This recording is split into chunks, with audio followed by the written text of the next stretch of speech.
বন্ধুরা রানী কলেজে যায় আর তখনই একটি কলেজের ছেলে গোলাপ নিয়ে রানীকে প্রপোজ করতে আসে। আর এই দেখে সমস্ত মেয়েরা তখনই হাসতে শুরু করে দেয়। এই দেখে রানীর প্রচন্ড খারাপ লেগে যায়। রানীকে ছেলেটি বলে তুমি আমাকে বয়ফ্রেন্ড বানিয়ে নাও। তখন বলে তুমি কেন চলে যাচ্ছ? বলে আমি অন্য ছেলেকে ভালোবাসি। আর তাকে দেখতে চাইলে একটি দেয়ালে ফটো দেখে তাকে বলে আমার এটা বয়ফ্রেন্ড। ছেলেটি বলে আচ্ছা তোমাকে এই ছেলেটির সাথে আমার যোগাযোগ করে দিতে হবে, তাহলে আমি মানবো তুমি তাকে ভালোবাসো।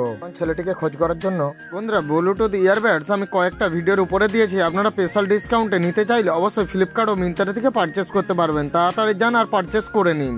চলে যায় আর তাকে এদিক ওদিক খোঁজ করতে থাকে। আর তাকে একটা ঠিকানা পায় যে সে একটা কোম্পানিতে কাজ করে। আর সেখানে গিয়ে তাকে প্রথম নজরে দেখতে পায় যে এখানে সে কাজ করছে। রানী তাকে বলে তোমাকে আমার বয়ফ্রেন্ড হতে হবে। তখন ছেলেটি অবাক হয়ে যায়। এদিকে অফিসের কাজ অনেক পড়ে রয়েছে আর রানী দেখে তার কাজগুলো সে এক এক করে কমপ্লিট করে দেয়।